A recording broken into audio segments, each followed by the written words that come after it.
Hello again everyone from Tokyo, Japan, and welcome back to Japan Vintage Camera. I'm coming to you from across the park today, or across from the park, where it happens to be a rather chilly December Sunday morning, but not so bad today. We have beautiful blue skies, crystal clear air, nice white clouds. A great day to come out and make a video, especially after being indoors most of the week for the holidays. I hope everyone out there had a Merry Christmas and that you received all the things that you wanted this year. Yeah, we had a good Christmas here, though for obvious reasons it wasn't quite the same as it was last year or other years. I hope that next Christmas things are more or less back to normal and that we can travel and go out and visit our friends and family and such a little bit more easily.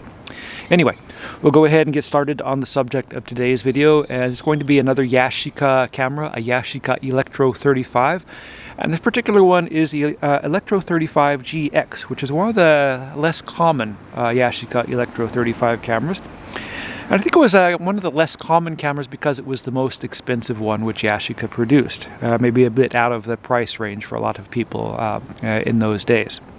For those of you who are new to my channel, I sell vintage Japanese cameras in my online store. I have three stores, japanvintagecamera.com.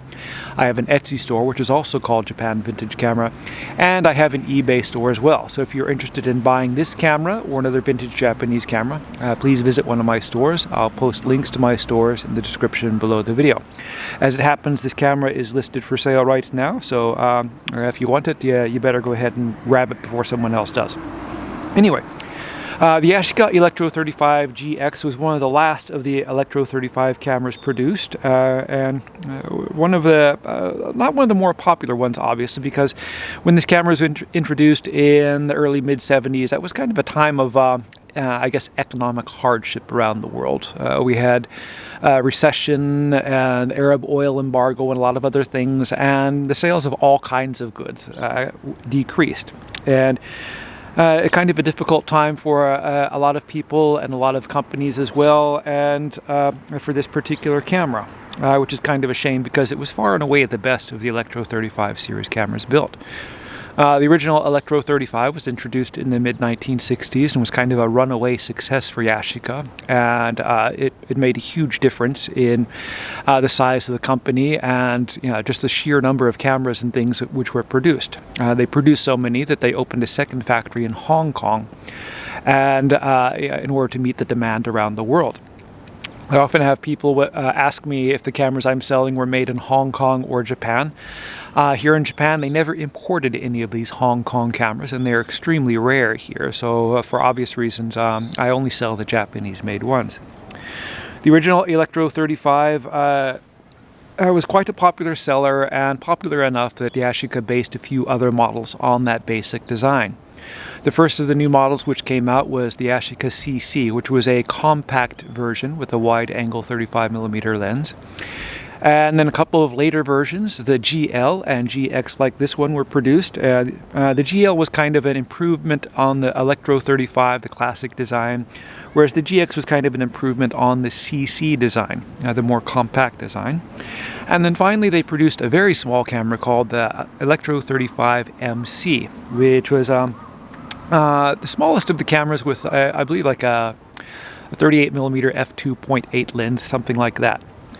The Electro 35 GX was a really wonderful camera and was the most modern and, I guess, updated of all the Electro 35 series. The original Electro 35 had kind of an oddball system. It had a transistorized computer, or brain, which Yashica called it, kind of set under the top cover. And it had a window on the front where the light meter was located, and a film speed adjustment dial on the top. And by turning the adjusting dial on the top, it opened and closed a door in front of the meter to regulate the light. And though it was a really good system and a very accurate system, it made it very difficult to use filters. So when Yashica brought out its later cameras, the CC, GX, and GL, they moved the light meter cell to within the filter ring to make it easier to use filters. And they also, of course, moved the film adjustment dial to the lens body rather than on the top of the camera. And this made the camera a little bit smaller on the top because they didn't have to jam all the electronics and such and mechanical mechanisms in the top of it. So anyway, let's go ahead and take a look at the features, controls, functions, and how to use the Yashica Electro 35 GX camera. On the top of here, of course, we have the film rewind knob, and it has an arrow on it showing which way to turn it. And of course, we have this handy lever which pulls out to make it easier to rewind the film. This is actually kind of a wonderful feature, especially if it's like a cold day today and the film's a little bit stiff and kind of, if your fingers are cold and all that, the old knobs which come on some cameras make it kind of difficult to rewind the film. Next to that, we have a hot shoe for the flash, and the GX and GL were the only of the Electro 35 series which offered automatic flash operation. If you used a Yashica flash like the ES20 or such like that, the flash operated automatically and was quite a wonderful feature and very high tech for the time. Next to that, we have the light meter indicator windows. You can look at them on the top here, and they are also visible from inside the viewfinder when you are operating the camera. If the yellow light comes on, that means that the shutter speed is going to be a little bit slow, something like under 1/30th of a second. And so it's warning you to either hold the camera more steadily or to open the aperture a little bit to let in more light and get a faster shutter speed. And if it's the red light on, that means that there's too much light and that the shutter speed isn't able to go fast enough to catch an exposure. The red light is the important one to watch out for because it's quite easy to overexpose photos in these because the maximum shutter speed, I believe, is something like 1/250th of a second. So the slow speed is not so important. The Yashica Electro 35 is capable of, I guess, shutter speeds of more than 1 minute. So if you're shooting at night or out, in dark situations with a tripod, just push the shutter button and the camera will take an accurate exposure. Next to that, we have the shutter release button, which accepts a standard cable release. And here we have kind of a locking lever to prevent you from accidentally discharging the shutter. And here we have the film winding and shutter charging lever. On the back here, we have the viewfinder window and we have the battery check lamp. When you push the button, you'll see the lamp illuminates here in the film counter window. And most of the cameras, the Yashica GX cameras, looked just like this, but there were a very limited number of models which came with a film card holder on the back. And though I've seen maybe 300 or 400 of these cameras over the years, I've maybe seen only 5 or so which have the film holder on the back. And these are kind of a professional version of the Yashica GX and produced in very small numbers. Another giveaway of these cameras is that they don't have a chrome shoe for mounting the flash on the top. It's kind of a matte black color. So if you come across one of those cameras, you have something which is really hard to find indeed. On the bottom of the camera here, we have the release button for releasing the film winding mechanism, so you can rewind the film. We have a standard 1/4-inch tripod socket. And here we have the battery chamber, which uses the old 1.5, or was it? Yeah, I guess 1.5 volt or whatever it is, mercury batteries. I use LR44 batteries with these kind of plastic adapters here. There are a number of different things you can use if you don't have the original batteries or adapters with these cameras. The first thing you can do is you can stack a pair of LR44 batteries together on one side and just put something metal on the other side which reaches between the contacts. A nut or a spacer made out of tin foil or something like that, and then you can at least use the camera. Of course, it works better if you use the adapters like this, but it's quite easy to adapt a battery or batteries to this camera compared to the classic Electro 35 series, where the adapter uses a really long battery and it's kind of difficult to kind of what we used to say mouse the camera to make it work. On the front here, we have the viewfinder window and rangefinder window, and a good thing about the GX compared to like the CC and CCN versions is it has parallax correction in the viewfinder. And also, it has a very close focus, all the way down to 2.6 feet or 0.8 meters, which is a little bit closer than other rangefinder cameras.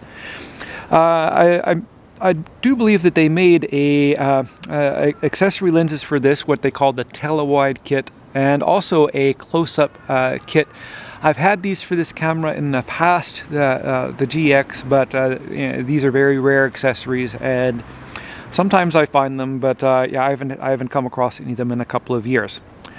At the bottom of here, we have the focusing ring, which is arranged in both meters and feet. And here we have the depth of field indicator, which shows how much depth of field you have for any given shutter speed. In front here we have the aperture ring, and this one here has kind of like the arrows here, which are the same colors as the lights here, which kind of tell you which way to go when a particular light lights up on the top of the camera. And of course here we have these kind of quick guides here for how to shoot. For example, F11 is under the sunshine here, F4 is under the clouds, and we have a window here, F2, F1.7. This is for shooting indoors, where you don't have so much light indoors, so you need to use a wider aperture. Operating the camera is quite simple. Just wind the shutter and push. You need to select the aperture that you are going to use. For outdoor shooting with this particular lens, I usually shoot f8 using, say, a 200 speed film, or on overcast day like Tri-X, 400. This camera has a maximum shutter speed of 1/125th or 1/250th of a second. So if I were shooting, say, on sunny days, I would probably try to use a 100 speed film or 200 speed film, and try to avoid the faster films, so you can shoot a little bit wider apertures and still get within the limits of the shutter speed. And I think I mentioned before here the adjustment for the film speed, and also there's a self-timer lever here on the bottom. And as usual, I don't recommend using the self-timers. Even on these cameras, the self-timer is a little bit better made than on earlier cameras, but still, that's kind of the weak point. Loading the film in the camera is quite easy. Simply pull up on the rewind knob and open the film door like so. And insert your film cartridge on this side here. Stretch the film across the film chamber. Feed it into the take-up spool. And wind the shutter and fire it until the film is pulled all the way across and the holes in the film are being caught by the teeth on the gear here. Then close the door and simply wind the camera until the number 1 shows up in the film counter and it's ready to go. Anyway, that's it for my video about the Yashica Electro 35 GX camera. This one I still have to replace the light seals in, but otherwise it's a really good working camera with a nice lens and all that, and will take wonderful pictures. As I said, if you're interested in buying this camera, it will be listed for sale at my Etsy and eBay stores, as well as my a new online store, JapanVintageCamera.com. Thank you very much for watching, and I hope you tune in again soon.